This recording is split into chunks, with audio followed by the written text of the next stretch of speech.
चलो, shall we begin? Yes. Okay, थोड़ा सा इंटरनेट का इशू आ रहा है आज क्लाइमेट की वजह से।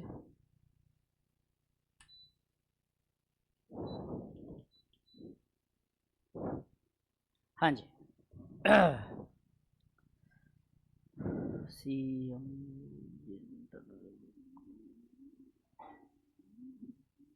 ओके, चलो, shall we begin? Yes. TV दिख रहा है दोनों तरफ? इधर भी दिख रहा है? चलो बढ़िया। दिखता है ना? ठीक है, चलो बढ़िया। Sir, first of all everyone, a very very warm welcome for this new course of CMA intermediate group 2। ठीक है, इस कोर्स में मैं आपको पढ़ाऊंगा, एक सब्जेक्ट है OMSM, operations management and strategic management, और फाइनेंशियल मैनेजमेंट में एक और सब्जेक्ट है छोटा सा 20 मार्क का BDA, बिजनेस डेटा एनालिटिक्स। ठीक है, ये दो टॉपिक मैं पढ़ाऊंगा आपको, जिसमें अपन OMSM अभी स्टार्ट करने वाले हैं, BDA अपन आराम से बाद में करने वाले हैं। BDA का पूरा syllabus, complete syllabus 15 days, 1.5 hour का अगर अपना लेक्चर हुआ ना तो 15 दिन में खत्म हो जाएगा। ठीक है ना? तो आगे चल के कहीं ना कहीं अगर ऐसे बोर हो गया है सर OMSM से, तो कुछ नया लेते हैं, कुछ नया सीखने मिलेगा, तो BDA अपन स्टार्ट कर लेंगे। सैटरडे संडेज को 2-2 घंटे के लेक्चर लेके वहाँ पे भी अपन वाइंड अप कर सकते हैं। तर हार्डली 3 चैप्टर्स इन BDA, बस 3 चैप्टर है। SM में हमारे सिर्फ 4 चैप्टर है। अगेन ये छोटा सिलेबस है, ज़्यादा बड़ा चैप्टर नहीं है। इसको अप्रॉक्सीमेटली हमें 20 डेज लगेंगे अप्रॉक्सीमेटली कंप्लीट करने के लिए SM। OM थोड़ा सा बड़ा रहेगा अपना।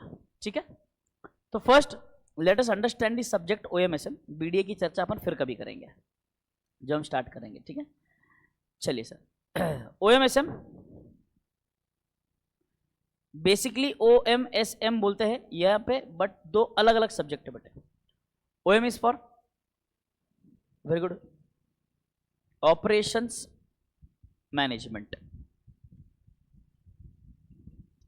और ये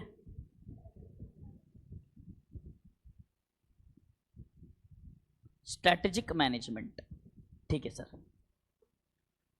सब्जेक्ट पूरी तरह से नया है, पहली बार हमने नाम सुना है sir, operations management. Strategic management शायद हमने कहीं थोड़ा बहुत सुना होगा, रफली कहीं यूट्यूब पे, कहीं इंस्टाग्राम पे, या कहीं और कहीं ना कहीं हमने सुना होगा शायद, बराबर। बट ऑपरेशंस मैनेजमेंट तो कंप्लीटली नया है सर हमारे लिए, हमने ऑपरेशंस मैनेजमेंट के बारे में कभी सुना ही नहीं है। ठीक है, तो ये सब्जेक्ट बिल्कुल भी ऐसा कोई नया कॉन्सेप्ट या नया सब्जेक्ट बिल्कुल नहीं है। ये पहले जब मैं खुद CA कर रहा था, 2016 में मेरा CA कंप्लीट हुआ है, उस समय पे भी ये सब्जेक्ट हमारे CA के सिलेबस में भी था, in the name of quantitative techniques. ठीक है, तो ये ऑपरेशंस मैनेजमेंट हो गया है। पहले ये सब्जेक्ट प्रोडक्शन प्लानिंग या प्रोडक्शन मैनेजमेंट के नाम से जाना जाता था। अब देखिए, जो आज की तारीख में अगर हम देखेंगे, the world is changing very fast, the world is become very dynamic sir. Daily daily daily changes है सर, नई नई चीजें मार्केट में आती रहती है सर, रोज नई चीजें आ रही है सर, बराबर है। तो इसीलिए ये प्रोडक्शन मैनेजमेंट या प्रोडक्शन प्लानिंग को चेंज करके ऑपरेशंस मैनेजमेंट बना दिया। इसमें एक और खासियत ये है कि पहले प्रोडक्शन में हम सिर्फ गुड्स के साथ डील करते थे, now here we will be dealing with goods as well as services, सारी चीजें कवर होंगी सर इसमें। ठीक है ना, क्योंकि आजकल के बिजनेस में अगर आप समझेंगे तो services play a very important role. कोई भी प्रोडक्ट अगर आप बेचने भी जा रहे हैं, कोई भी नया प्रोडक्ट लेने भी जाते हैं, तो हम लोग ये देखते हैं कि उसके रिगार्डिंग सर्विसेज कितनी मिलने वाली है। गाड़ी खरीदने जा रहे हैं सर, तो गाड़ी की सर्विसिंग हमें कितनी फ्री सर्विसिंग मिलेगी। फिर अभी आजकल नया कॉन्सेप्ट मिला है, पता है क्या? गाड़ी का road assistance service, road side assistance, पता है RSA सर्विस मिलता है कि गाड़ी रास्ते में कहीं पर भी बंद पड़ गई आपकी, तो बंदा, मैकेनिकल बंदा आपके यहाँ पर आएगा, आपके यहाँ पे आके गाड़ी को अगर ठीक कर सकता है तो ठीक करवाएगा, या तो टो करवा के लेकर, जो भी ये सर्विस। ये पहले था क्या सर? ये पहले नहीं था। गाड़ी लेकर गया, तुम्हारा हमारा संबंध खत्म, सर्विसिंग कराने आना है, आओ पैसा दो, सर्विसिंग करा के जाओ, खत्म। अभी सर डायनेमिक होते जा रही है दुनिया, world is becoming more and more dynamic. तो यहाँ पर हमारे जो डायनेमिक्स चेंज हो रहे हैं, उसके हिसाब से हमारे टेक्निक्स, मेथड्स, मेथडोलॉजीज, तरीके, ये प्रोसेस, ये सब चेंज करने पड़ेंगे ना सर। वो चेंज नहीं करेंगे, हम आउटडेटेड रहेंगे, तो उसका कोई मतलब नहीं बनता सर, बराबर। पहली बात। दूसरी बात, मुझे नहीं पता आप में से कितने लोग, अभी यहाँ पे कितने लोग डायरेक्ट एंट्री वाले हैं? Anyone is direct entry, BCom direct entry? अच्छा ठीक है, चलो बढ़िया, कोई नहीं। तो सर सबसे पहले CMA फाउंडेशन, और जितने लोगों ने CMA फाउंडेशन एग्जाम दी होगी या CMA फाउंडेशन करके एग्जाम देकर यहाँ पर आए हैं, आपने कहीं ना कहीं सुना होगा कि शायद आपकी एक्सपर्टीज, जैसे हम बोलते हैं ना कंपनी सेक्रेटरीज, उनकी एक्सपर्टीज क्या है सर? Law compliance. वो लोग लॉ कंप्लाई करते हैं सर, बराबर। चार्टर्ड अकाउंटेंट्स की एक्सपर्टीज क्या मानी जाती है सर? अकाउंटेंसी, बराबर। Accounts and audit and taxation, audit taxation, majorly audit, जिसमें स्टैट्यूटरी ऑडिट करने का अधिकार उनके पास ही है, सिर्फ हमारे पास नहीं है सर, बराबर। हम स्टैट्यूटरी ऑडिट नहीं कर सकते क्या सर? इसका मतलब हम कर सकते हैं अगर हमारे पास नॉलेज है तो, डेफिनेटली यस। मेरे बहुत सारे फ्रेंड्स कलीग्स ऐसे हैं जिन्होंने CMA किया हुआ, स्टैट्यूटरी ऑडिट करते हैं। इट इज जस्ट दैट जो फॉर्मेलिटी के लिए जो सिग्नेचर चाहिए होती है वो चार्ट अकाउंटेंट की चाहिए होगी। बाकी तो सर इंटरनल ऑडिट हो गया, स्टॉक ऑडिट हो गया, मैनेजमेंट ऑडिट हो गया, जितने प्रकार का जो ऑडिट चाहिए आपको वो ऑडिट एक CA भी कर सकता है, CMA भी कर सकता है। तो यहाँ पर गलती से भी कभी भी ये मत समझना कि सर जो CA का लेवल ऊपर होता है या CMA का लेवल ऊपर होता है, ये हम बोल नहीं सकते बेटा, क्योंकि मिलिट्री अपना काम करती है, पुलिस वाले अपना काम करते हैं। तो या आप इनको आप कंपेयर नहीं कर सकते। हर शरीर का अपना एक ऑर्गन है। आप बोलोगे, मैं आपको पूछूंगा आपको दिल चाहिए दिमाग चाहिए, आप बोलेंगे क्या दिल चाहिए दिमाग दोनों लेके, दोनों में से एक लेके क्या करेंगे सर? दोनों चाहिए सर। शरीर में जितने ऑर्गन्स एक्चुअली सबका अपना अपना काम है सर, सबकी अपनी अपनी स्पेशलिटी है सर। तो हम किसी को किसी के साथ कंपेयर नहीं कर सकते सर, बराबर है कि नहीं? तो ये वही चीज है सर, तो कंपेरिजन का सवाल ही नहीं उठता। दूसरी चीज, अगर आप में से किसी ने एज अ करियर गाइडेंस लेकर या करियर गाइडेंस के बारे में सोचकर या ये जानने की कोशिश की होगी कि सर ये कॉस्ट मैनेजमेंट अकाउंटेंट, CS की स्पेशलिटी पता है, CA की स्पेशलिटी पता है, ये CMA की स्पेशलिटी क्या है सर? आप में से मेजर लोग आंसर देंगे सर कॉस्टिंग। कैसे पता रहे सर? वो नाम में ही है ना sir, cost and works accountant. तो कॉस्टिंग तो स्पेशलाइजेशन है हमारा, डेफिनेटली यस। इसके अलावा एनीथिंग एल्स? मैनेजमेंट हमारी खासियत है सर, मैनेजमेंट हमारी स्पेशलिटी है sir. Management is the most important part of our curriculum. अगर आप देखेंगे ये जो सब्जेक्ट है, OM वाला सब्जेक्ट है, ये आप फिर से फाइनल लेवल पर पढ़ने वाले हो, सेम टॉपिक्स पढ़ने वाले हो, शायद एडिशनल कुछ और टॉपिक्स भी पढ़ेंगे। जो मैं टॉपिक्स पढ़ाने वाला हूँ वो टॉपिक्स भी पढ़ेंगे इन डेप्थ, और डेप्थ बढ़ेगा उसका। हमारे इंटर के बुक में मॉड्यूल में कहीं कहीं पे इंस्टीट्यूट ने गलती से फाइनल लेवल के भी कुछ कुछ क्वेश्चंस इनकॉर्पोरेट किए हुए हैं, जो अपन करेंगे नहीं, उसके झंझट में नहीं पढ़ेंगे अभी अपन। इंटर लेवल तक जितना हमारा दायरा है उस दायरे तक हम सीमित रहेंगे। जितना कोशिश हो सकता है मैं आपको एक्स्ट्रा नॉलेज दे सकता हूँ, वहाँ पर मैं एक्स्ट्रा नॉलेज देने की पूरी कोशिश करूँगा आपको, बराबर है। अब यहाँ पर बात समझो सर, हमने कहा कि हमारा जो एक्सपर्टीज है या हमारा एक और स्कोप ऑफ वर्क है, दैट इज मैनेजमेंट। अब हम में से बहुत से लोगों ने CMA फाउंडेशन की एग्जाम दी है, जहां पे हमने इकोनॉमिक्स के साथ मैनेजमेंट पढ़ा है। तो अगर CMA फाउंडेशन नहीं भी पढ़ा है, 12th की तो एग्जाम दी है ना, 12th की। ऐसा कोई है क्या जो साइंस बैकग्राउंड से है? साइंस नो साइंस ना, ठीक है। तो मतलब 12वीं तो सबने कॉमर्स से दी है, तो 12वीं में कहीं ना कहीं मैनेजमेंट के बारे में पढ़ा था क्या? 12वीं में मैनेजमेंट के बारे में पढ़ा था क्या? क्या क्या क्या पढ़ा था? वो याद है क्या? वो Henry Fayol, FW Taylor, 5 functions of Fayol, फिर वो 14 principles of management, Peter Drucker, ये लोगों के बारे में सुना था अपन ने, बराबर है, सुना ना, कहीं पढ़ा ना अपन ने, थोड़ा बहुत धुंधला धुंधला सा तो याद है ना अपने को। वो हमने मैनेजमेंट पढ़ा था सर, वहाँ पे मैनेजमेंट में हमने बहुत सारी चीज़ें पढ़ी थी, स्टाफिंग, डायरेक्टिंग वगैरह वगैरह। वो तो सर ओवरऑल एक जनरल ओवरव्यू था मैनेजमेंट का। यहाँ पर हम थोड़ा सा इन डेप्थ, थोड़ा सा पानी की और गहराई में उतरेंगे सर। यहाँ पर हम मैनेजमेंट की बात करें सर, बट यहाँ पर हम लोगों की, स्टाफ के मैनेजमेंट की बात नहीं करेंगे। यहाँ पर हम जनरली बेसिकली प्रोसेस की, प्रोडक्ट की, काम की, वर्क के मैनेजमेंट की बात चल रही है सर, ठीक है ना। तब बात समझना, हम लोगों में से बहुत से लोगों को पता है कि जीवन में हमारे, हमने अलग अलग पोस्ट सुने हैं सर, जैसे कि हमने CFO सुना होगा, और CFO, हाँ जी,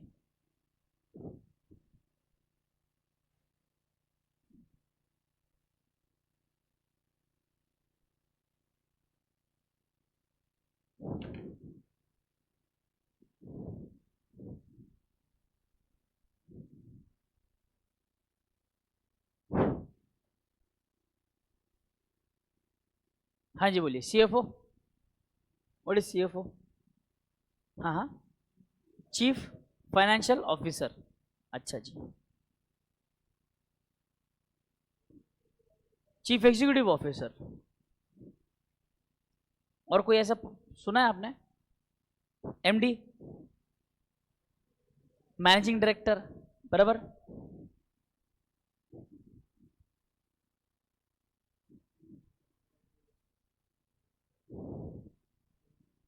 चीफ ऑपरेशंस ऑफिसर, ये है आपका दायरा, managing director and chief operations officer. बात समझना, चीफ ऑपरेशंस ऑफिसर क्या है? चीफ ऑपरेशंस ऑफिसर, जैसे यहाँ पे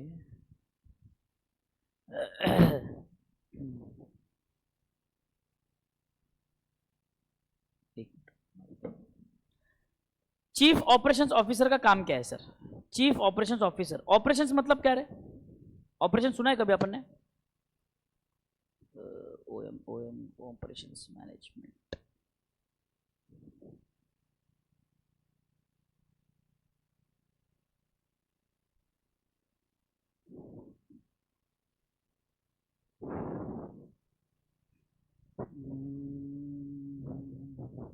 सेव करके रखा था, कहाँ चला गया?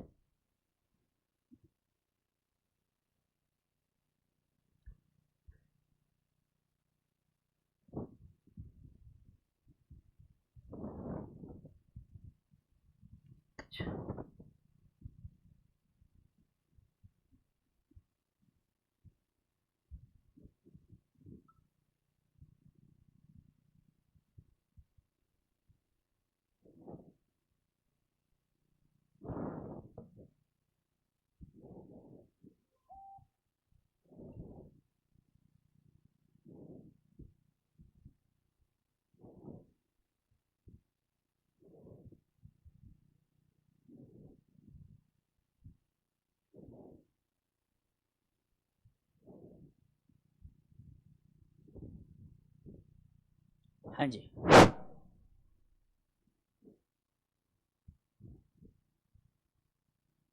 चीफ ऑपरेशंस ऑफिसर, बराबर ना? ये बात की ना आपने।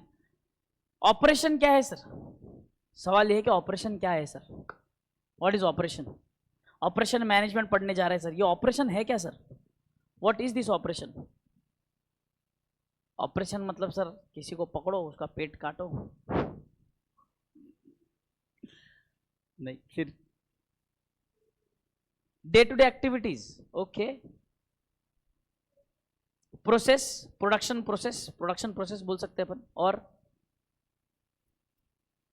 देखिए, कोई भी एक ऑर्गेनाइजेशन होता है, ऑर्गेनाइजेशन में बहुत सारे डिपार्टमेंट होते हैं, बराबर है? बहुत सारे डिपार्टमेंट होते हैं सर, एक डिपार्टमेंट नहीं होता, भरपूर डिपार्टमेंट होते हैं।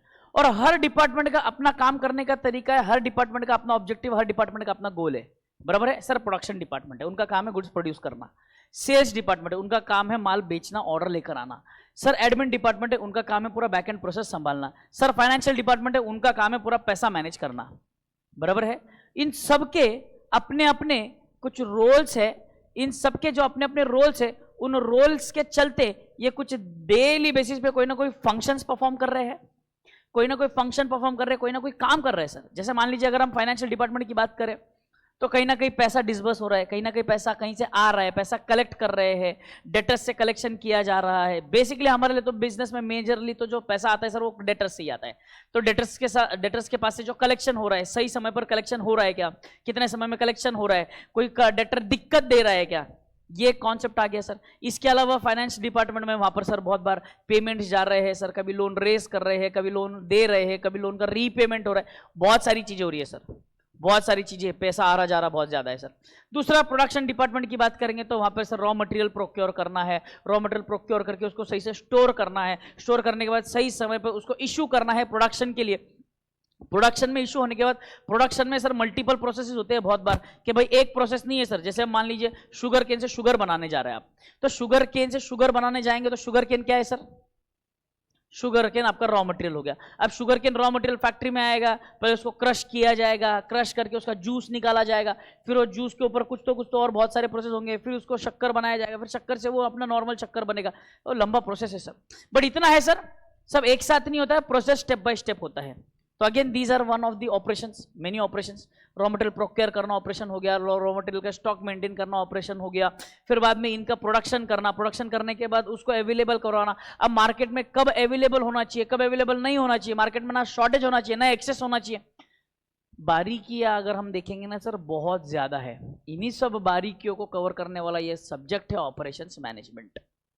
सभी और सब बारीकियों को सब्जेक्ट कवर करेगा ये। इस सब्जेक्ट में हम लोग ये भी समझेंगे कि आगे चल के हमें हमारा डिमांड कैसे फुलफिल करना, डिमांड क्या होगा, डिमांड को फोरकास्ट करना। इकोनॉमिक्स में हमने कहीं ना कहीं पढ़ा था डिमांड फोरकास्ट का बहुत ज़्यादा महत्व था सर।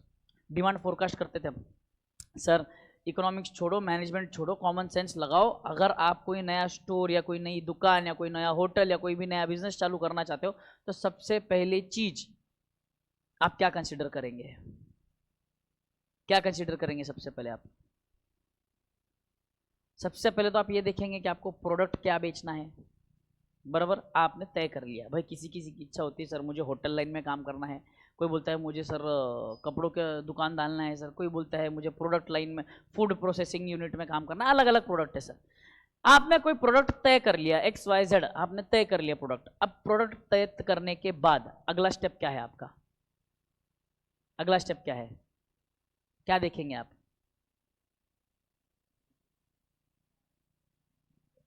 काय ते ॲडव्हर्टायझिंग। ॲडव्हर्टायझिंग खूप पुढची गोष्ट झाली। त्याच्या आधी पैसाच्या पण पहले, भाई पैसा लगाने कितना है वो सोचने से पहले भी आपको कुछ सोचना पड़ेगा। पैसा लगा देंगे बिजनेस में, अरे क्या टपरी थोड़ी डाल रहे चाय की, चल गया तो अच्छी बात है, नहीं चला तो बंद करके निकल जाएंगे। दुकान डाल रहा हो, बिजनेस चलाना है बड़ा। और भी कुछ बेसिक चीज पकड़ो यार, नस पकड़ो। डिमांड देखो ना पहले। अरे जो प्रोडक्ट मुझे बेचना है पहले तो मार्केट में जाके मुझे ये पता करना पड़ेगा इस प्रोडक्ट की डिमांड कितनी है। अरे सर बहुत डिमांड है, बहुत डिमांड है, बहुत डिमांड है। अरे ऐसा नहीं सिर्फ बहुत डिमांड है, आपको डिमांड फोरकास्ट करना है कि फ्यूचर में भी इसकी डिमांड रहेगी या नहीं रहेगी। ये लॉन्ग टर्म आइटम है या आजकल के इंस्टाग्राम के जैसे शॉर्ट टर्म आइटम है, कच्चा बादाम, ये हफ्ते में आया अगले हफ्ते में गया। भरोसा नहीं सर। बराबर है ये सर। इतने बड़े बड़े बिजनेसेस खड़े हैं, इतने बड़े बड़े बिजनेस एंटरप्रेन्योर्स खड़े हैं, अंबानी, टाटा, अडानी, बिरला, ये इतने बड़े बड़े नाम ऐसे ही नहीं है sir. These are one of the trusted brands. और इन्होंने ये ट्रस्ट गेन करने के लिए, इतना बड़ा ब्रांड बनाने के लिए अपने जनरेशंस लगाए। जनरेशन समझता का? पीढ़ियां लगाई है, पूरी की पूरी पीढ़ियां लगी है इसमें। और आजकल हमारे इंस्टाग्राम पे तो वो वड़ा पाव वाली दीदी एक रातों रात वड़ा पाव बेचते बेचते अमीर हो गई। आप समझ रहे हो क्या? ये एंटरप्रेन्योर बनेंगी दीदी। वड़ा पाव 25 का माल कुछ नहीं है। उसने मार्केट चैप्टर, इकोनॉमिक्स में आपने मार्केट चैप्टर पढ़ा था। मार्केट चैप्टर में अपन ने मोनोपोली पढ़ा था। मोनोपोली में प्राइस डिस्क्रिमिनेशन पढ़ा था। तो प्राइस डिस्क्रिमिनेशन के दो बेसिक फंडे थे, दो बेसिक रूल थे प्राइस डिस्क्रिमिनेशन के। क्या थे? सबसे पहले there should be no possibility of resale. दूसरा उन्होंने बोला था, एक सिंपल फंडा ये था, there should exist two different markets.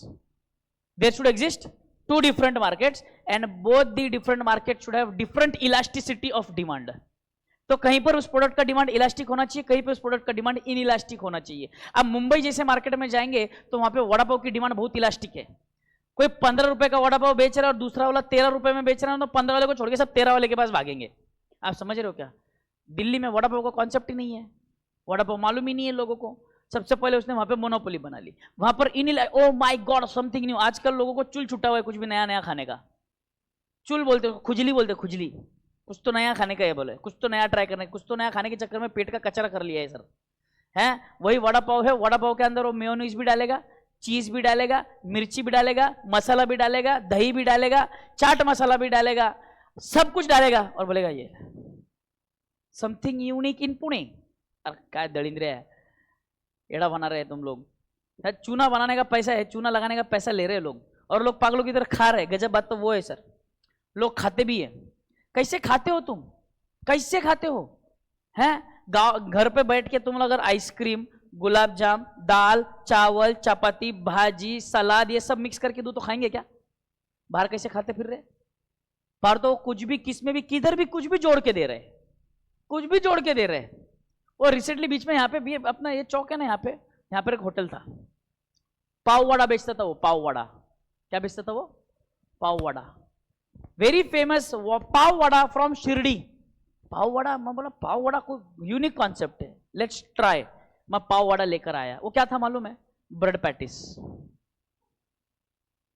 Vada pav क्या रहता, पाव है, पाव के अंदर वो वड़ा है, बराबर, वड़ा के अंदर वो आलू, वो आटा है, आटे के अंदर आलू है। भाई साहब ने कुछ नहीं किया, अरेंजमेंट चेंज करी, आलू को डायरेक्ट पाव में भरा और पाव के साथ तल दिया आटे में डुबो के, पाव वड़ा। अब जस्ट बिकॉज के वहां पे ब्रेड के बजाय पाव है तो उसने पाव वड़ा बोल दिया उसको, जबकि वो है ब्रेड पैटिस। ब्रेड पैटिस वैसे ही बनता, ब्रेड के बीच में आलू लगाते हैं और ब्रेड को तल देते हैं, ब्रेड पैटिस है सर वो। लोग ओ माय गॉड, का भयानक कॉन्सेप्ट है, एक नंबर है, अरे भारी टेस्ट है भाऊ। अरे एड़े, वो चूना लगाया, तुम चूना खा रहे हो, हाँ लो भारी टेस्ट है भाऊ। बाहर 15 रुपए में ब्रेड पैटिस बेचेगा वो नहीं खाएंगे, अंदर 25 रुपए का पाव वड़ा बेचेगा वो खाएंगे। यूनिक है ना, यूनिक है सर। ये तरीके हैं सर लोगों के बिजनेस करने के। अब वो वाइंड अप करके दुकान जा चुका है, बंद हो गई दुकान। तो समझाने का पीछे यही, मतलब ये स्टोरी बताने के पीछे का सिर्फ इतना ही हेतु है कि सर ये रातों रात जो सक्सेस के चक्कर में जो फालतूपना कर रहे हैं लोग, उसका अपने ऑपरेशंस मैनेजमेंट के साथ कोई संबंध नहीं है sir. Operations management is a very unique subject, very unique subject. अगर आपको मैं बताऊं, जो सीओओ या ऑपरेशंस मैनेजर लेवल पर या मैनेजिंग डायरेक्टर लेवल पर काम कर रहे हैं सर, आज की तारीख में अगर आप मल्टीनेशनल कंपनी में, बड़ी बड़ी कंपनीज में अगर ये पोस्ट पे अगर काम करते हुए व्यक्ति को देखेंगे ना, तो वो व्यक्ति बेर मिनिमम 25 से 30 लाख रुपया महीना कमा रहा है। 25 से 30 लाख रुपया महीना बोल रहा हूं मैं, 25 लाख का पैकेज नहीं बोल रहा हूं बेटे। 25 लाख रुपए का पैकेज बोलो तो महीने का 2 लाख रुपया हुआ, मैं महीने का 25 लाख रुपया बोल रहा हूँ। I am a chart accountant, मेरे को हिसाब समझता है मैं क्या बोल रहा हूँ, मैं ऐसी रफली ऐसे हवे में बात नहीं कर रहा हूँ। 20 से 25 लाख रुपए सर, इतना पैसा कैसा कोई देगा सर? बात समझो बेटे, जो ये चीफ ऑपरेशंस ऑफिसर है ना बेटे, इसके हाथ में कंपनी की नस है, कंपनी की नाड़ी हाथ में पकड़ के बैठा है ये व्यक्ति। इसको हर एक ऑपरेशन, हर एक डिपार्टमेंट, हर एक फंक्शन के बारे में डिटेल्ड नॉलेज है सर। ये वो व्यक्ति है जो कॉस्टिंग में सबसे ज्यादा मदद करता है, किसकी? कॉस्ट कंट्रोल करने में। कॉस्ट कंट्रोल कर, जो कॉस्ट ऑडिटर है हमारा, जो कॉस्टिंग हम पढ़ने वाले हैं ना, आप कॉस्टिंग पढ़ोगे अभी, कॉस्टिंग यानी कि आप इसमें पढ़ेंगे, मैनेजमेंट ऑडिट में पढ़ेंगे आप, सीएम इंटर ग्रुप 1 में भी कॉस्टिंग है। आप में से अगर कोई ग्रुप 1 देकर आया तो ठीक है, नहीं भी देखा है तो कोई दिक्कत नहीं है। वहां पर आप पढ़ेंगे मार्जिनल कॉस्टिंग, वहां पर आप पढ़ेंगे standard costing, budget costing, operating costing, अलग अलग प्रकार के कॉस्टिंग पढ़ने वाले हो सर। कॉस्टिंग पढ़ने के पीछे का हेतु इतना ही है कि हम आज की तारीख में जो डायनेमिक हमारा मार्केट चल रहा है, इस मार्केट में हम बाहर अगर हमें प्रॉफिट बनाना है तो प्राइस बढ़ा नहीं सकते सर, क्योंकि कंपटीशन इतना ज्यादा है कि आप हल्का सा प्राइस बढ़ा देंगे, आप कंपटीशन से बाहर हो जाएंगे, लोग आपके पास आएंगे ही नहीं। तो प्राइस बढ़ाना is one of the riskiest decision आज की तारीख में। तो फिर सर प्रॉफिट, प्राइस नहीं बढ़ाना है बोलते हो, दूसरी तरफ बोलते हो प्रॉफिट बढ़ाना है, बगैर प्राइस बढ़ाए प्रॉफिट कैसे बढ़ाएंगे सर? तो बगैर प्राइस बढ़ाए प्रॉफिट बढ़ाना है आपको, तो सीधी बात है भाई साहब, आपको क्या करना पड़ेगा? कॉस्ट कम करना पड़ेगा। You have to look for the cost, you have to look for the cost, बराबर। तो कॉस्ट कम करना है आपको। अब कॉस्ट अगर आपको कम करना है तो आपको डिटेल में ऑपरेशंस के बारे में पता होना चाहिए कि कोई भी फंक्शन काम कैसे करता है, उसके तह तक जाना पड़ेगा, तभी आप कॉस्टिंग कर पाएंगे। और वो तह तक जाने के लिए आपको ऑपरेशंस मैनेजर काम आता है, जो ऑपरेशन की नस नस तक जानता है कि कैसे ऑपरेट करती है चीजें, इसको और कैसे मिनिमम लेवल पर लेकर आ सकते हैं। तो एक सिंपल मैं अगर आपको बात बताऊं, being an operations manager, operations management में हम क्या पढ़ने वाले हैं basically,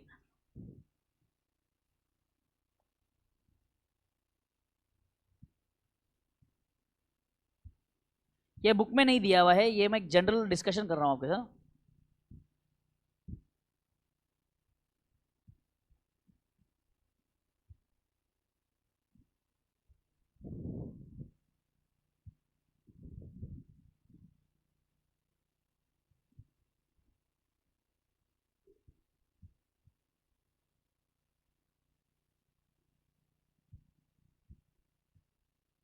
optimum utilisation of resources.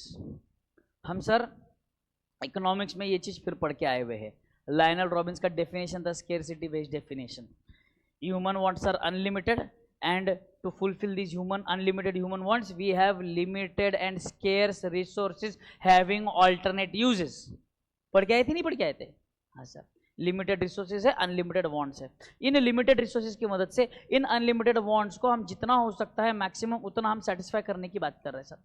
Maximum कैसे हम सेटिस्फाई कर सकते हैं, हम ये बात कर रहे हैं, बराबर है। अब सिंपल सी बात ये है सर कि यहाँ पर ऑप्टिमम यूटिलाइजेशन ऑफ रिसोर्सेज की बात अगर हो रही है तो हमारे पास रिसोर्सेज बेसिकली मैन, मनी, बराबर, मार्केट नहीं बोलेंगे, कैपिटल भी मनी में आ जाएगा आपका। हाँ काफी इतने, चलो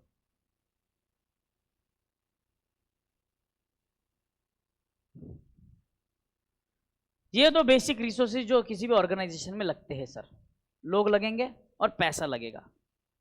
अब इनको मैनेज करना, ये जो है ना सर, ये लिमिटेड रिसोर्सेज है, हमारे पास अबंडेंस में अवेलेबल है क्या सर? बहुत है सर, अपने पास टेंशन नहीं है सर, पैसा अपरंपार है अपने पास। हाँ, अपरंपार पैसा होता तो काम ही क्यों करता मैं? हाँ, बराबर है कि नहीं? दूसरा मैन, लेबर आज की तारीख में आसानी से मिलता है क्या सर? अरे बहुत मारामारी है सर, लेबर की बहुत मारामारी है, भयानक मारामारी है। छोटे से छोटे दुकान से लेकर बड़े से बड़े दुकान तक, छोटे से छोटे दुकान में कोई काम करना नहीं चाहता। अरे दुकान में क्या काम करने का, होटल में क्या काम करने का, मैं इस काम के लिए बना नहीं हूं, ये लोगों का एटीट्यूड है। कंपनी में उनको काम पे रख नहीं सकते क्योंकि उनके पास उतना नॉलेज, उतना स्किल नहीं है। बीच में लटके हुए है जो बीच में बेसिकली लटके हुए है, ये किसकी वजह से लटके हुए है? एआई की वजह से लटके हुए है, आर्टिफिशियल इंटेलिजेंस। जहाँ पे एक पर्टिकुलर काम 50 लोग मिलकर कर सकते थे, आज वो एक कंप्यूटर एक झटके में कर देता है। जो रिपोर्ट्स बनाने के काम है, सब कुछ कंप्यूटर कर देता है सर। बिजनेस डेटा एनालिटिक्स नाम का जब सिलेबस अपन पढ़ेंगे उसमें मैं आपको बहुत सारी चीज़ें इससे रिलेटेड बताऊंगा, एआई रिलेटेड बहुत सारी चीज़ें हैं सर, बहुत सारे नए नए सॉफ्टवेयर है। इतने लोगों की जॉब खाई है इन लोगों ने कि बस। बट फिर अगर आप ये भी समझो कि जॉब गई है तो किसकी गई है? जो बिल्कुल लोअर लेवल ऑफ मैनेजमेंट पे काम कर रहे थे, बिल्कुल एग्जीक्यूटिव लेवल पर जो काम कर रहे थे, उनकी बात चल रही है सर। जो एलाइट लेवल पर, बोर्ड ऑफ डायरेक्टर्स के लेवल पर, मैनेजर्स के लेवल पर काम कर रहे थे, उनके जॉब पे फर्क पड़ा क्या सर? बिल्कुल नहीं। कोविड तो उनका बाल भी बाका नहीं कर पाया। और यहाँ पर हमारे आस पड़ोस में गरीब लोग फांसी ले लेके मर रहे थे सर, फांसी ले रहे थे लोग, बैंकरप्ट हुए हैं, लोगों ने अपने अपने घर बेच दिए, जमीन बेच दी, जायदाद बेच दी, रास्ते पे आ गए सर। बट ये लोग नहीं बने सर, ये लोग नहीं ले, ये टस से मस नहीं हुए सर। क्यों नहीं हुए भाई साहब? उसके पीछे कारण है, उसके पीछे सिंपल यही कारण है सर कि they were using their brains not their hands. आप आपके दिमाग का इस्तेमाल करके काम करते हो तो आप कभी भूखे नहीं मरोगे। अगर आपका पेट आपके हाथ के भरोसे चलता है तो भाई साहब जीवन में कभी भी अड़ी अड़चन आएंगे तो आप दिक्कतें फेस करेंगे। बट अगर आपका पेट आपके दिमाग के भरोसे चलता है, आपके पास दिमाग है, आपके पास वो सोच है, आपके पास वो विजन है, तो yes you can achieve that level. ये बात सिंपल है सर, है ना? तो अभी यहाँ पे देखिए, ऑपरेशंस मैनेजर होने के नाते we have to look into optimum utilisation of resources. Minimum resources में मैक्सिमम आउटपुट निकालना, ये सिंपल फंडा है sir optimum utilisation of resources का। सिंपल फंडा है ऑप्टिमम यूटिलाइजेशन ऑफ रिसोर्सेज, सीधी बात सर। अब यहां पर बात समझो, जब हम बात करेंगे ऑपरेशंस मैनेजमेंट की, तो ऑपरेशंस मैनेजमेंट जब हम टॉपिक स्टार्ट करेंगे तो सर बेसिकली जब हम इसके ऑब्जेक्टिव्स देखेंगे ऑपरेशंस मैनेजमेंट के, सबसे पहला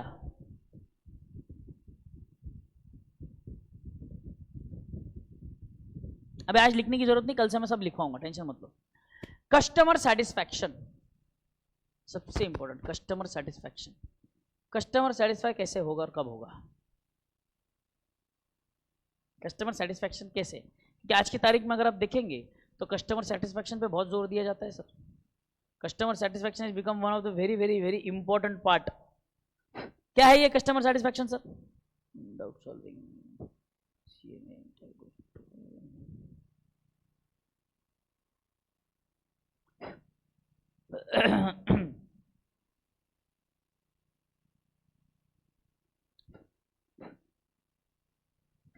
अरे बोलो ना, आप भी तो कस्टमर हो कहीं ना कहीं, कुछ अपेक्षाएं रही होंगी आपकी।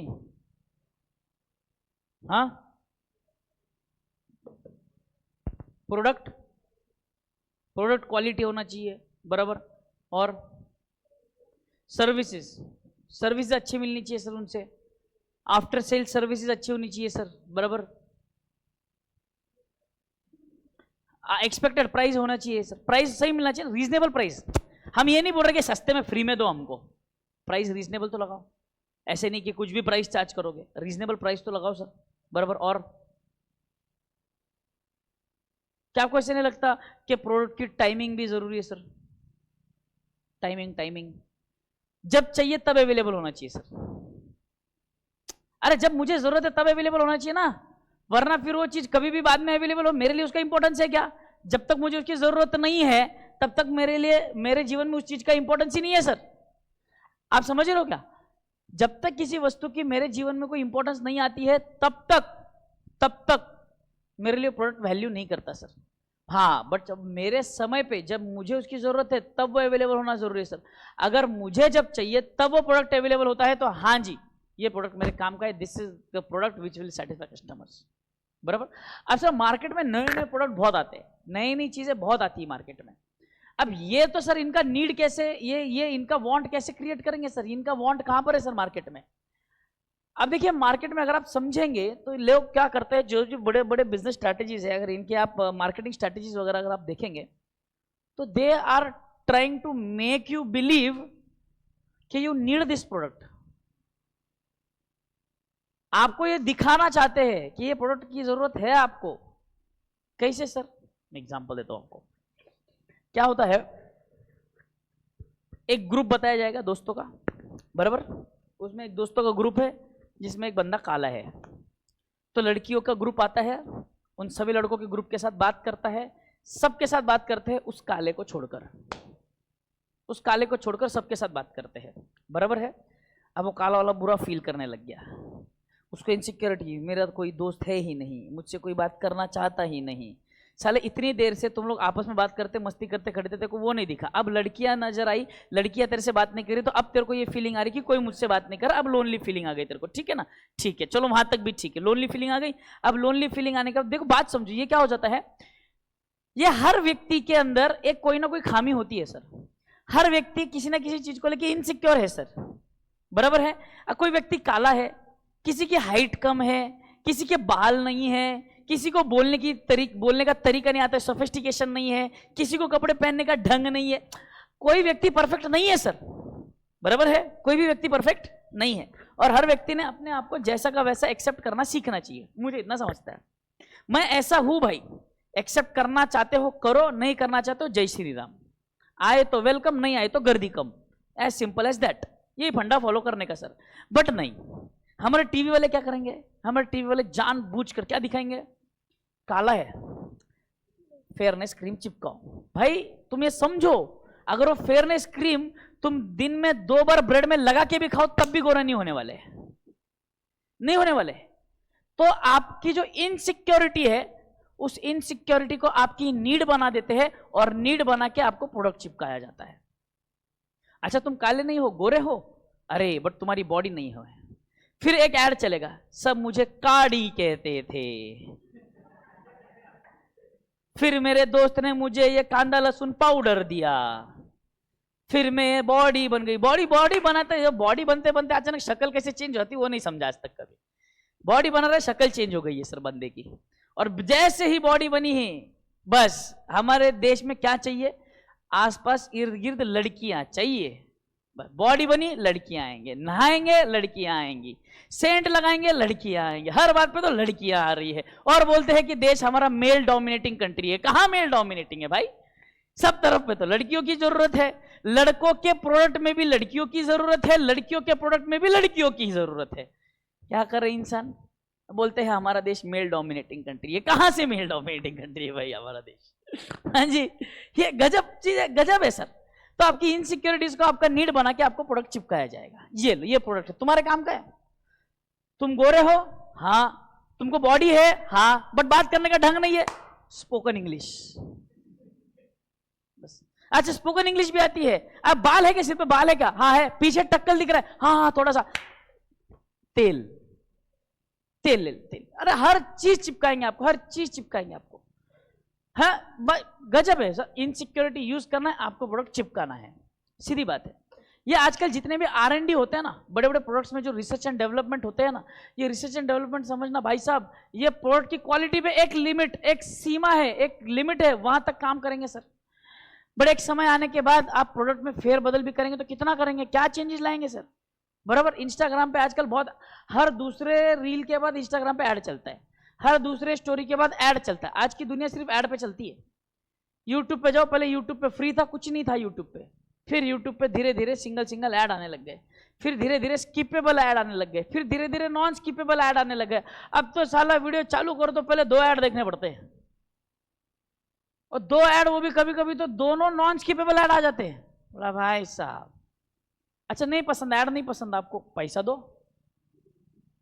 हर बात का तो पैसा मांग रहे हैं ये लोग, हर बात का पैसा मांग रहे हैं सर, हर बात का पैसा है।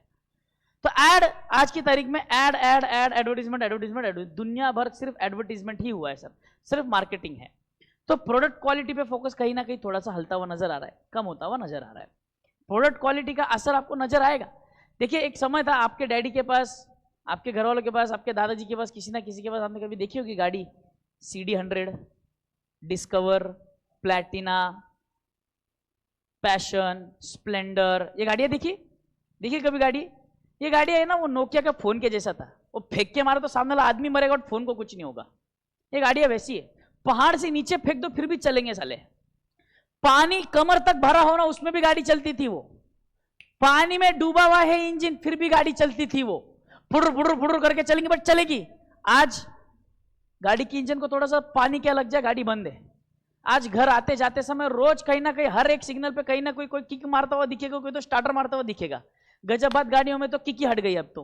पहले तो थोड़ी उम्मीद थी किक मार मार के कैसे वैसे चालू कर लूंगा, अब तो किक का कॉन्सेप्ट ही चला गया गाड़ियों में से, किक का कॉन्सेप्ट चला गया।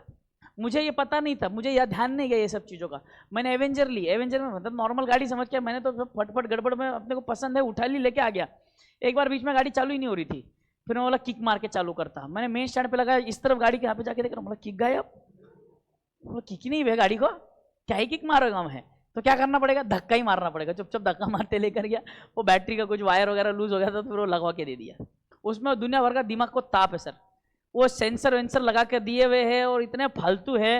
वो साइड स्टैंड का सेंसर है, वो थोड़ा सा हिल गया था उस दिन, वो साइड स्टैंड मैंने स्टैंड निकाला है, फिर भी वो मीटर पे साइड स्टैंड दिख रहा है, गाड़ी चालू नहीं हो रही, गाड़ी चालू नहीं हो रही। सेंसर है ना, ऑटोमेटिक है, स्टैंड निकला रहेगा तो गाड़ी चलेगी, स्टैंड लगा रहेगा तो गाड़ी नहीं चलेगी।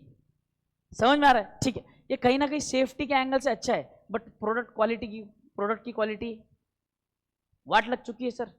सर एक जमाना था सर, जब 35 रुपए 40 रुपए पेट्रोल था, जब मेरी आर्टिकलशिप चालू हुई थी, मैंने पहली बार मेरी नई गाड़ी ली थी, पल्सर 135cc रेड कलर की गाड़ी थी मेरे पास। कंपनी ने 90 किलोमीटर का एवरेज बोला था, 90-95 का एवरेज बोला था, मेरी गाड़ी 80-85 का एवरेज देती थी, जब पेट्रोल 30 और 35 रुपए का था। 50 रुपए में आदमी 100 किलोमीटर घूमता था उस समय पे, आज आदमी 100 रुपए में 50 किलोमीटर घूमता है। ये आयरनी है सर, ये आयरनी है सर। प्रोडक्ट है, बोले BS4 इंजन, ये इंजन, कांदा इंजन, लहसुन इंजन, बटाटा इंजन, क्या कर रहे इंजन का, प्रोडक्ट के लगा के रखे हो सर, बराबर है सर। प्रोडक्ट थोड़ा सा कुछ हो जाता है गाड़ी बंद पड़ जाती है। कहाँ है वो प्रोडक्ट में ड्यूरेबिलिटी नाम का कॉन्सेप्ट, खत्म हो गया है सर, ड्यूरेबिलिटी नाम का कॉन्सेप्ट। अच्छा ये उनको करना भी जरूरी है, क्यों करना जरूरी है सर? अरे जब तक गाड़ी खराब नहीं होगी तब तक नई गाड़ी खरीदोगे क्या? मेरे पिताजी ने उनकी CD100 14 साल चलाई, कितने साल? 14 साल चलाई, उसके बाद भी टिप टॉप कंडीशन में थी। वो तो डैडी रिटायर हो गए थे, पैर को एक्सीडेंट हो गया था, गाड़ी चलाना पॉसिबल नहीं था उनके लिए, तो हमने गाड़ी बेची 15वें साल में, 15वें साल में बेची गाड़ी। और 15वें साल में वो गाड़ी बेच के भी कितना पैसा आया? 10,000 रुपया पूरा आया, 10,000 रुपया। आप सोचो गाड़ी ली भी कितने में भी होंगी, आज 10,000 में बिकी, 10,000 में बिकी थी 15 साल बाद गाड़ी। ये टॉप कंडीशन में मेंटेन किया था पापा ने वो गाड़ी को, और 14 साल 15 साल चली है गाड़ी। आजकल की गाड़ी 3 साल चल रहे, 4 साल चल रहे अच्छे से, 5वें साल नहीं दम तोड़े तो बोल देना, दम तोड़ देती है गाड़ी आजकल की, दम तोड़ देती है। प्रोडक्ट क्वालिटी बचा ही नहीं सर, तो कस्टमर सेटिस्फैक्शन आएगा कहाँ से सर? अब बस कस्टमर सेटिस्फैक्शन का नाम का तो कॉन्सेप्ट ही खत्म है, क्योंकि अगेन इकोनॉमिक्स में हमने पढ़ा, इन्फ्लेशन की वजह से मनी वैल्यू गिरता है। इन्फ्लेशन बढ़ेगा, मनी सप्लाई बढ़ेगा तो मनी का वैल्यू गिरेगा, तो मनी का वैल्यू गिरेगा। इन्फ्लेशन की वजह से लोगों के लिए पैसा अभी ऐसा हो गया है पैसा। पहले लोग नहीं होते 10 रुपए का है रे, अरे 10 रुपए का तो ये रे, ये है मनी का वैल्यू। हमारे घर वाले, हमारे बुजुर्ग लोग, हमारे घर में मम्मी डैडी 10 रुपए का वस्तु खर्च करने का बोलो, ओह 10 रुपए, वो ब्लिंकिट से ऑर्डर करते हैं कभी कभी घर में, तो 10 रुपए चार्ज लेता है डिलीवरी के, 10 रुपए चार्ज, बराबर है। अब 10 रुपए चार्ज लेता है तो उसमें होता ये है कि मैं करूँ 10 रुपए ये ला के देने के, जा तू जाके लेके आ, बराबर है। अब बाकी 10 रुपए तो लेने नहीं यार, छोड़ो, वही पे तो उन्होंने प्रॉफिट मार्जिन बनाया, वही तो उनका प्रॉफिट मार्जिन है, सिंपल है। तो ये चीजें है सर जीवन में। ऑपरेशंस मैनेजमेंट, अब यहां पर अगर आप समझेंगे तो ऑपरेशंस मैनेजमेंट आपके प्रोडक्शंस के ऑपरेशंस पे फोकस करने वाला है, आपके मार्केटिंग ऑपरेशंस पे फोकस करने वाला है, आपके रॉ मटेरियल प्रोक्योरमेंट पे फोकस करने वाला है, रॉ मटेरियल प्रोक्योर करके कन्वर्ट करके फिनिश्ड गुड्स बनाने में भी आपका वो ध्यान देने वाला है। समझ में आई बात? 100% ऑपरेशंस मैनेजमेंट। थोड़ा सा बैकग्राउंड समझ में आ गया तो धीरे धीरे जैसे जैसे हम एक एक टॉपिक करते जाएंगे तो आपको धीरे धीरे और समझते आएगा कि भाई साहब ऑपरेशंस मैनेजर के स्कोप में ये भी आता है, ऑपरेशन मैनेजर ये भी देखता है, ऑपरेशन मैनेजर वो भी देखता है, ओ भाई साहब बहुत सारी चीजें देखता है। डिमांड फोरकास्ट करना, आगे फ्यूचर में कितना डिमांड होगा वो फोरकास्ट करेगा। डिमांड फोरकास्ट करने के बाद अब समझो एक थोड़ा सा एक जनरल प्रोसेस डिस्कस करते हैं अपने किसी भी ऑर्गेनाइजेशन में। एक पर्टिकुलर ऑर्गेनाइजेशन है मान लीजिए, अब उस पर्टिकुलर ऑर्गेनाइजेशन में मैं एक ऑपरेशंस मैनेजर हूं, ठीक। सबसे पहला काम मेरा ये होगा कि मुझे ये देखना है कि आने वाले अगले साल में डिमांड क्या होगी मेरे प्रोडक्ट की, हमारे कंपनी का जो प्रोडक्ट है, जितने भी प्रोडक्ट्स है उसकी डिमांड क्या होगी। अब वो देखो यहाँ पे प्रेडिक्शन है बेटे, प्रेडिक्शन की बात चल रही है जो अपन सेकंड चैप्टर में, चैप्टर नंबर 2 में पढ़ने वाले। चैप्टर नंबर 1 थियरी है, पूरा थियरी डिस्कस करेंगे, फिर चैप्टर नंबर 2 पे जाएंगे, डिमांड फोरकास्टिंग पढ़ेंगे। डिमांड कैसे कैसे फोरकास्ट करते हैं, mathematical statistical ways and means है अपने पास, उससे पता करेंगे। सर हम क्या करेंगे, अगले साल कितना डिमांड होने वाला उसको फोरकास्ट कर लेते हैं। देखिए फोरकास्ट होगा, 100% एक्यूरेसी तो नहीं मिलने वाली, बट कोशिश हमारी ये रहेगी कि जितना भी हमने फोरकास्ट किया है, जो भी एक्चुअल होगा हमारा फोरकास्ट कहीं ना कहीं उसके नजदीक हो, 5-10% का डिविएशन हो, ज्यादा फर्क ना हो। हम अंदाजा लगा रहे हैं कि 1000 किलो बिकेगा, बिक रहा है सिर्फ 100 किलो, ऐसा नहीं होना चाहिए। हम अंदाजा लगा रहे हैं कि 100 किलो ही बिकेगा बट मार्केट में डिमांड 1000 किलो की, नहीं नहीं नहीं नहीं, आप अंदाजा लगाइए 1000 किलो का और अप्रोक्सीमेटली कहीं 1100 किलो हो जाएगा, 900 किलो, 800 किलो हो जाएगा, दैट चलो बेरेबल है, टॉलरेबल है। एरर ऑफ मार्जिन होता है सर कहीं ना कहीं, बराबर, this is tolerable, this is manageable, okay. Sale आपने क्या कर लिया, फोरकास्ट कर लिया। सेल फोरकास्ट करने के बाद उस सेल के हिसाब से आपको प्रोडक्शन फोरकास्ट करना पड़ेगा, समझ रहे हो आप मेरी बात। अब वो सेल के हिसाब से कितना प्रोडक्शन होना चाहिए वो देखना पड़ेगा।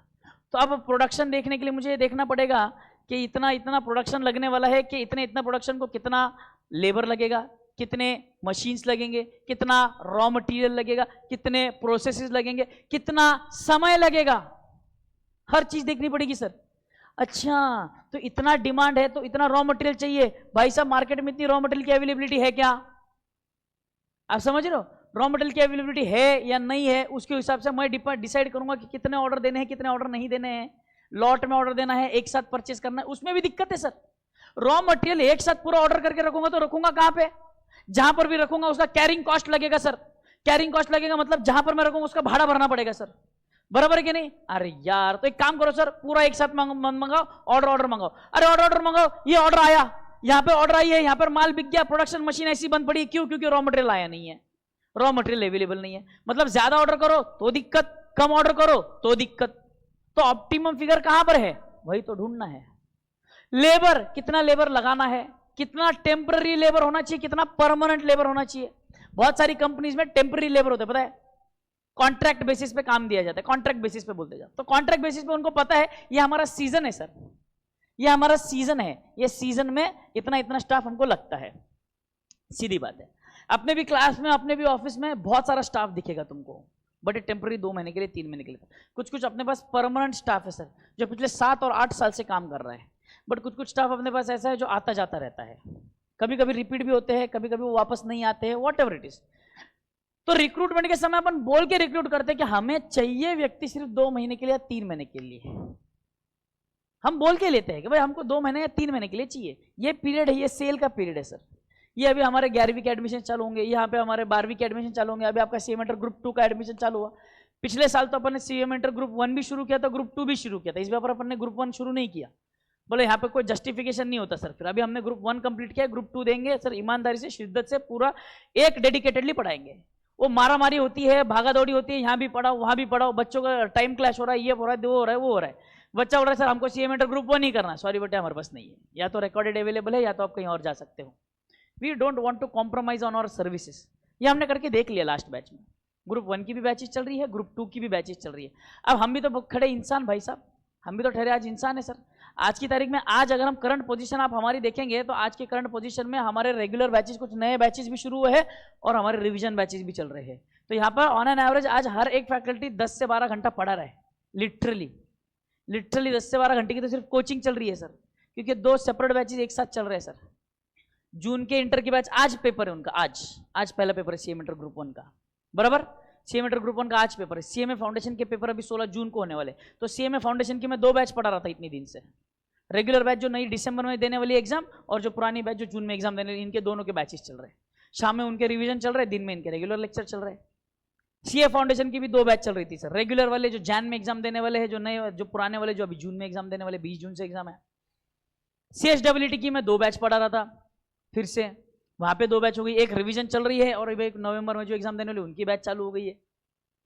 मतलब सेम कोर्स हम दो बार पढ़ा रहे हैं, आप समझ रहे हो। तो ये होने वाला है सर। तो ये जो टेम्पररी फेज है, यहाँ पर हमें ज्यादा लेबर की रिक्वायरमेंट है, यहाँ पे ज्यादा लेबर की रिक्वायरमेंट है, तो यहाँ पर उतना लेबर हम अवेलेबल कराएंगे, इस पीरियड में नहीं चाहिए। अब यहाँ पे तो आपको अंदाजा ये भी तो लगाना पड़ेगा ना, इसके लिए आपको ये देखना पड़ेगा कि प्रोडक्शन ज्यादा कब करना है, कि उसके प्रोडक्ट को, उस प्रोडक्ट को कितना टाइम लगता है प्रोड्यूस होने को। वो प्रोडक्ट बनने में 1 महीना लगता है, 10 दिन लगता है, 15 दिन लगता है, 1 दिन लगता है। छोटा मोटा प्रोडक्ट है, बड़ा प्रोडक्ट है, डिपेंड करेगा ना प्रोडक्ट टू प्रोडक्ट भी। जैसे रोल्स रॉयस जैसी गाड़ियां जो है, ये हैंड क्राफ्टेड गाड़ियां होती है, इनको समय लगता है सर बनने में। जैसे तुरंत आप गए ऑर्डर दिए, 15 दिन में गाड़ी आ गई, हाँ उसको समय लगता है सर, समय लगता है उसको, करोड़ों में बिकती है गाड़ी, बराबर है। तो ये बात है सर, हर एक प्रोडक्ट का अपना अपना प्रोडक्शन प्रोसेस का टाइम है, प्रोडक्शन के तरीके हैं, डिलीवरी के तरीके हैं, उसको स्टोर करने के तरीके हैं, बराबर। हमने सेल्स फोरकास्ट किया, हमने प्रोडक्शन फोरकास्ट किया, हमने रॉ मटेरियल रिक्वायरमेंट फोरकास्ट किया, हमने लेबर रिक्वायरमेंट फोरकास्ट किया। अभी रुको, खत्म कहाँ हुआ है सर? 2 चीजें, यहाँ पे ट्रांसपोर्टेशन कॉस्ट भी लगने वाला है सर। ट्रांसपोर्टेशन कॉस्ट कहाँ लगेगा सर? ट्रांसपोर्टेशन कॉस्ट पहला लगेगा बेटे रॉ मटेरियल प्रोक्योर करने के लिए, कहाँ से रॉ मटेरियल लेकर आना है, बराबर। दूसरा, जहां पर हम अगर हम होम डिलीवरी देते हैं या हम प्रोडक्ट डिलीवर करते हैं तो उसका ट्रांसपोर्टेशन कॉस्ट, समझ में आ रहा है? आपने कभी देखा है जो ब्लिंकिट वाले या जोमेटो वाले या स्विगी वाले या कौन उसका नाम, या डंजो वंजो वाले, जितने भी ये जो लोग रहते हैं जो ऑनलाइन डिलीवरी जो देते हैं, ये एक टाइम पे एक ही पार्सल लेके निकलते हैं क्या? फिर उस पर्टिकुलर एरिया के जितने हो सकते हैं मैक्सिमम पार्सल लेकर निकलते हैं, वही तो टाइम एफिशिएंसी है ना भाई। एक पार्सल के लिए क्या कहते हैं, एक ऑर्डर पहुंचाने के लिए क्या आप एक बंदे को एक समय पे एक ऑर्डर के लिए भेजेंगे सर? एक समय पे एक बंदा मल्टीपल ऑर्डर्स लेकर निकलता है ताकि एक राउंड में उसके 1 से ज्यादा डिलीवरीज हो, 1 से ज्यादा काम हो। यही तो एफिशिएंसी है सर, यही तो एफिकेसी आएगी सर। आप समझ रहे हो बात को? ये ऑपरेशन मैनेजर का काम है सर। ये ऑपरेशन मैनेजर ने उनको बिठा रखा है लोगों को वहां पे, भाई साहब ये एरिया की डिलीवरी आपके पास है, ये एरिया में एक टाइम में कम से कम 4 डिलीवरी जानी चाहिए। देखिए ऑपरेशन मैनेजर होने के बाद जब इसको सब देखना है तो ये बारीकी में जा जाके हर एक डिपार्टमेंट में घूम घूम के नहीं देख सकता, इतना डिपार्टमेंट में घूमने जितना टाइम नहीं है। पॉलिसी बनाता है, ये एरिया में डिलीवरी के लिए जो भी बंदा जाएगा मिनिमम 4 ऑर्डर लेकर जाएगा तो ही जाएगा, वरना नहीं जाएगा, अगले दिन भेजो उसको। तो होता है कभी कभी डिलीवरी, हमारा एक्सपेक्टेड डिलीवरी डेट 16 तारीख का 17 भी आता है, किसी किसी दिन 15 को भी आ जाता है, होता है ना सर? होता है, डिपेंड करता है, उन्होंने एस्टिमेटेड टाइम दिया है तो आगे पीछे होता है, depending on the operation time. Operation कितना समय लगने वाला है, कितना नहीं लगने वाला, उसके ऊपर डिपेंड करता है सर। ओह, तो ट्रांसपोर्टेशन भी हमारे दायरे में आ गया सर, ट्रांसपोर्टेशन भी आ गया हमारे दायरे में। उसके अलावा परचेस ऑर्डर सर, हम जो प्रोडक्ट बनाते हैं इसमें पर्टिकुलर 1 2 3 आइटम बनते हैं, ये 3 आइटम बन के जुड़ाए जाते हैं। अब ये 3 आइटम में से इन 3 आइटम के लिए हमारे पास इतना समय नहीं है कि ये तीनों आइटम हम प्रोड्यूस कर सके, तो ये तीनों आइटम में से हमें कुछ आइटम बाहर से परचेस करना पड़ेगा। Another decision you have to take, whether to produce और वेदर टू आउटसोर्स। समझ में आ रही मेरी बात आपको? तो कुछ चीजें जो लोग क्या करते हैं, कुछ चीजें खुद ही प्रोड्यूस करके एज अ रॉ मटेरियल उसको यूज कर लेते हैं, कुछ लोग क्या करते हैं उसको आउटसोर्स करते हैं, बाहर से मंगवाते हैं, ये मटेरियल बाहर से आएगा। तो कौन सा मटेरियल बाहर से आएगा, कौन सा मटेरियल हम प्रोड्यूस करेंगे, ये भी तो डिसीजन लेना पड़ेगा सर। समझ में आ रहा है? सेल्स टीम को काम पे लगाना पड़ेगा सर, सेल्स टीम की मार्केटिंग कैंपेन डिसाइड करनी पड़ेगी सर। तो मतलब एक ऑपरेशंस मैनेजर को कहाँ कहाँ देखिए, सेल फोरकास्ट से लेके सेल्स डिपार्टमेंट, सेल फोरकास्ट, वहाँ पे ऑर्डर डिपार्टमेंट, कौन सा ऑर्डर बंदा कौन सी एरिया में जाएगा ये डिसाइड करना। इसके अलावा डिलीवरी कैसे होगी वो डिसाइड करना, रॉ मटेरियल प्रोक्योर कहाँ से करेंगे कैसे करेंगे वो डिसाइड करना, ट्रांसपोर्टेशन कॉस्ट उसका कितना लगता है वो डिसाइड करना। ये सारी चीजें सर प्रोडक्शन से लेके फाइनेंस तक हर चीज ऑपरेशंस मैनेजर की नजरों के नीचे से जाएगी सर। तो हमारा पार्ट जीवन में, सॉरी कंपनी में हमारा पार्ट बहुत इंपॉर्टेंट हो जाता है, बहुत वाइटल रोल हो जाता है सर।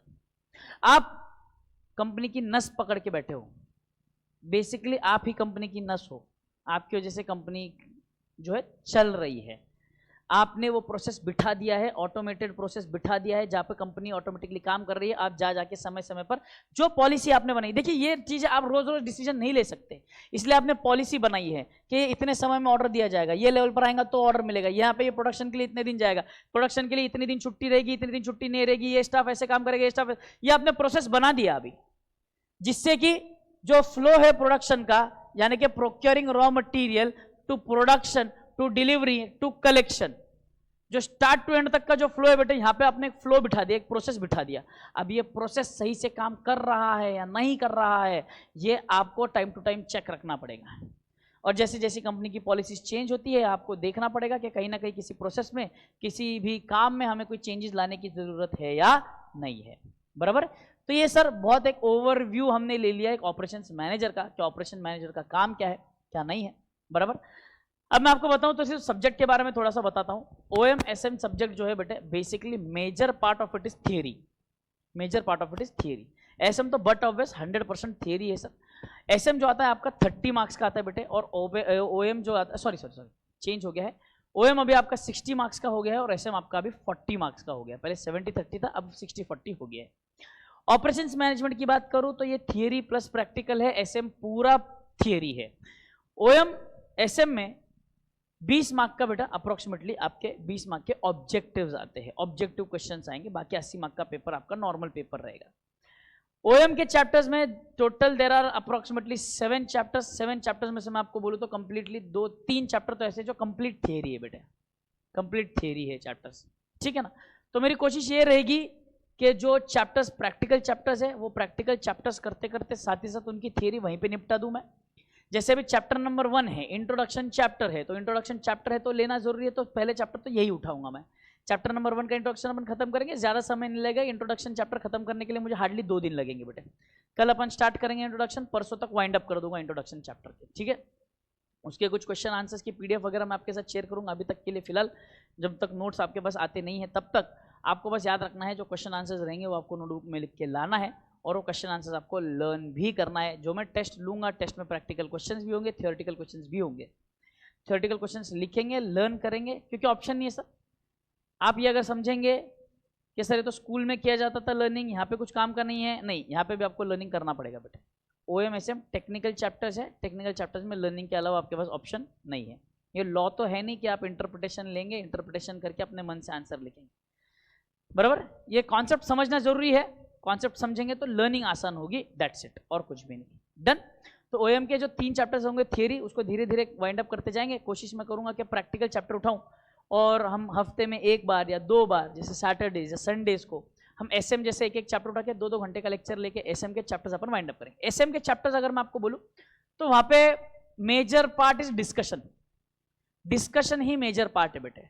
तो वहां पे आपका थोड़ा सा क्या बोलते हैं, इन्वॉल्वमेंट चाहिए होगा कि भाई कंपनीज क्या काम करती है, कैसे काम करती है, कैसे ऑपरेट करती है, क्या स्ट्रैटेजीज होती है, वगैरह वगैरह। बहुत सारी चीज़ें नई भी सीखने मिलेंगी उसमें से आपको, मेरी तरफ से बहुत सारे एग्जाम्पल्स वगैरह भी है मेरे पास। जब मैं कॉर्पोरेट में, जब एक कंपनी में जॉब करता था, वहाँ का भी है मेरे पास थोड़ा बहुत एक्सपीरियंस, जो मैं आपके साथ शेयर करूँगा, जो डेटा एनालिटिक्स में भी काम आने वाला है, वहाँ पे भी काम आने वाला है, ठीक है। तो ये हम ऐसे धीरे धीरे आगे बढ़ते रहेंगे, और जैसे अगर लगता है कि ज़रूरत पड़ेगी कि कभी हमको एक्स्ट्रा लेक्चर्स वगैरह लेने की ज़रूरत पड़े, तो हम एक्स्ट्रा लेक्चर्स के साथ भी आगे बढ़ेंगे। सैटरडेज वगैरह, संडेज सैटरडेज को रहता ही है लेक्चर्स, कोई ना कोई तो लेक्चर रहेगा ही रहेगा, जनरली रहता ही है।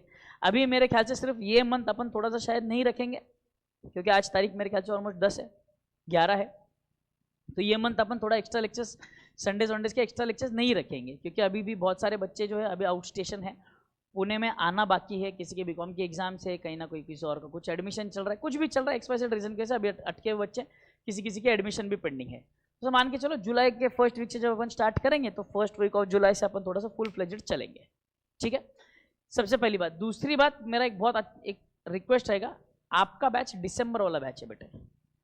ये यहाँ पर हमारा चैलेंज क्या आ जाता है, आप मेरा चैलेंज समझो। मेरा चैलेंज ये है कि इस फेज में, इस बैच के फेज में चीज़ें आ जाती है बहुत सारी, जैसे कि गणपति आएंगे, नवरात्र आएंगे, फिर दिवाली भी आएगी, ये सब कुछ आने वाला है बेटे। तो मैं ये चाहूँगा कि आपके जीवन में अभी दिसंबर तक के लिए डिस्ट्रैक्शंस बहुत रहेंगे, कोशिश करो जितना हो सके उतना डिस्ट्रैक्शंस अवॉइड करो। दिवाली के समय आपको छुट्टी दी जाएगी बाकायदा, हमको भी समझता है कि हॉस्टल एड बच्चे आते हैं, उनको भी घर जाने की इच्छा होती है।